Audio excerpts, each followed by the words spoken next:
ಮುಖ್ಯ ಅತಿಥಿಗಳು ಹಾಗೂ ನಮ್ಮ ಬೆಳಗಾವಿ ಸಂಸದರು ಹಿರಿಯರಾದಂಥ ಶ್ರೀ ಜಗದೀಶ್ ಶೆಟ್ಟರ್ ಸಾಹೇಬ್ರವರೇ, ಮೆಟ್ಗೂಡ್ರವರೇ, ಎಲ್ಲ ನಮ್ಮ ಹಿರಿಯರೇ, ಶಂಕರಣ್ಣ ಮಾಡ್ಲಿಗಿಯವರೇ, ಗುರುಪಾದ್ ಅವರೇ, ಇಲ್ಲಿರತ್ತ ನಮ್ಮ ಎಲ್ಲ ಊರಿನ ಹಿರಿಯರೇ, ಅಕ್ಕ ತಂಗಿಯರೇ, ತಾಯಂದಿರೇ, ಈ ಒಂದು ಜಾತ್ರಾ ಮಹೋತ್ಸವ ಪ್ರತಿ ವರ್ಷ ಭಾಳ ವಿಜೃಂಭಣೆಯಿಂದ ನಮ್ಮ ಪೂಜ್ಯ ಅಪ್ಪಾಜಿಯವರು ಮಾಡ್ಕೊಂಡು ಬಂದಿದ್ದಾರೆ. ಈ ಜಾತ್ರಾ ಮಹೋತ್ಸವ ಜಾತ್ರೆಗಳು ಮಾಡೋದ ಎದುರಿಸ್ಕೊಳ್ಳಪ್ಪ ಅಂತಂದ್ರೆ ಎಲ್ಲ ನಮ್ಮ ಸಮಾಜದ ಎಲ್ಲ ಜನರು ಕೂಡ್ಲಿ ತಮ್ಮ ತಮ್ಮ ಸಂಬಂಧಿಕರನ್ನ ಗೆಳೆಯರನ್ನೆಲ್ಲರೂ ಕರೆಸಿ ಒಂದು ಒಳ್ಳೆಯ ಸೌಹಾರ್ದದ ವಾತಾವರಣ ನಿರ್ಮಾಣ ಆಗಲಿ ಅನ್ನುವಂಥ ಮನೋಭಾವನೆಯಿಂದ ಜಾತ್ರೆಗಳು ಬಹಳ ವರ್ಷ ಮಾಡ್ಕೊಂಡು ಬಂದಿದ್ದಾರೆ.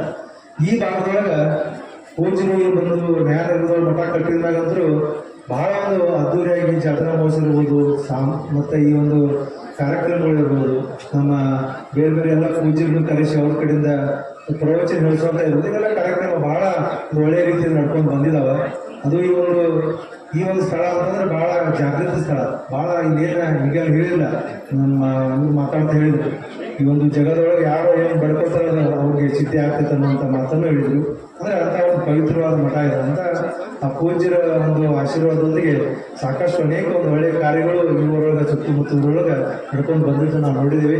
ಇನ್ನು ನಾಳೆ ಮದುವೆನೂ ಮಾಡ್ತಾರೆ. ಪ್ರತಿ ವರ್ಷ ಅವರು ಒಂದು 50ರಿಂದ 60 ಮದುವೆ ಮಾಡುವ ಮುಖಾಂತರ ಬಡ ಜನರಿಗೂ ಒಂದು ಸಹಾಯ ಮಾಡುವಂಥ ಕೆಲಸ ಮಾಡ್ಕೊಂಡು ಬಂದಿದ್ದಾರೆ.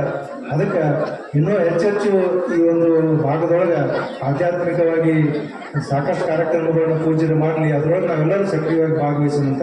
ಯಾಕಂದ್ರೆ ಈ ಒಂದು ಇಂಥ ಆಧ್ಯಾತ್ಮಿಕ ಕಾರ್ಯಕ್ರಮಗಳು ಬಹಳ ಪ್ರಸ್ತುತಿ ಇಂಥ ಒಂದು ಕಾಲಗಳು. ಯಾಕಂದ್ರೆ ಈಗ ನಮ್ಮ ಯುವ ಜನತೆ ದಾರಿ ತಪ್ಪಿ ಹೋಗುವಂತ ನೋಡಿದೀವಿ. ಅದಕ್ಕೆ ಇಂಥ ಆಧ್ಯಾತ್ಮಿಕ ಕಾರ್ಯಕ್ರಮ ಮಾಡೋ ಮುಖಾಂತರ ಯುವ ಜನರಲ್ಲಿ ಒಂದು ಒಳ್ಳೆಯ ಭಾವನೆಗಳನ್ನು ತುಂಬುವಂತ ಕೆಲಸ ಪೂಜೆ ಮಾಡ್ತಾರೆ.